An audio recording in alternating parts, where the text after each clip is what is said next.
All right, today we're diving into the really tragic, really complicated story of King Ahab. He was the king of ancient Israel from about 874 to 853 BC.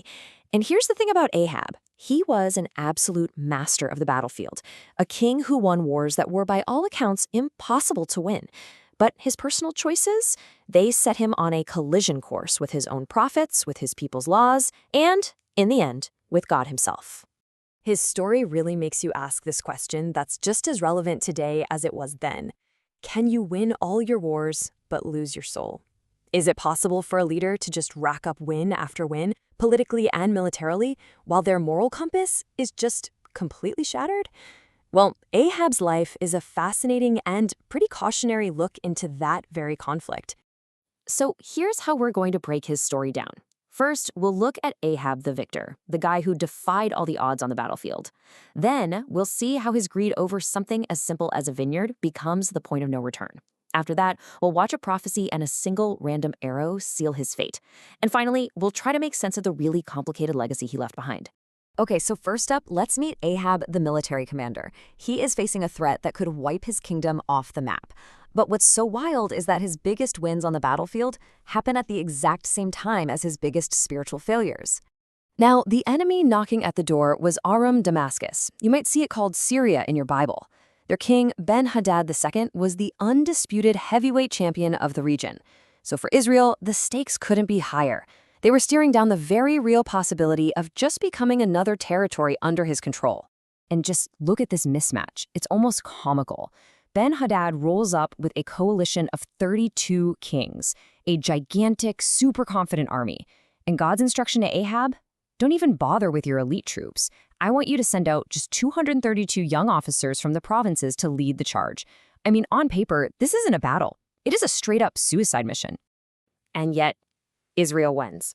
But a prophet shows up right away to make the reason crystal clear.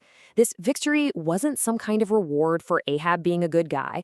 No, this was a divine wake-up call. The whole point was for this spiritually shaky king to finally realize there was a power at work that was way, way bigger than his own. But what does Ahab do right after this miracle? He shows his true colors. He's supposed to execute divine justice on the enemy king. Instead, he spares Ben-Hadad and cuts a political deal that's good for him personally. He chooses earthly power over his divine orders. And when another prophet calls him out on it, he doesn't listen. He just gets mad. This one moment sets the disastrous pattern for his entire reign. And that brings us to the moment that really becomes the moral point of no return for Ahab. And it doesn't happen on some grand battlefield. It happens in a little vineyard right next door to his palace. So Ahab offers to buy this vineyard from a man named Naboth. But Naboth says no. And you have to understand, this isn't just him being stubborn, it's a deep religious conviction. Under Israel's law, the land your family owned was a sacred trust from God.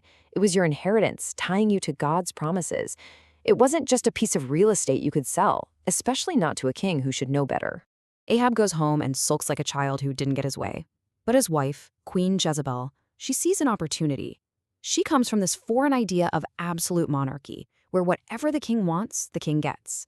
And she decides to inject that poison right into Israel's justice system. Her plan is just cold and calculated.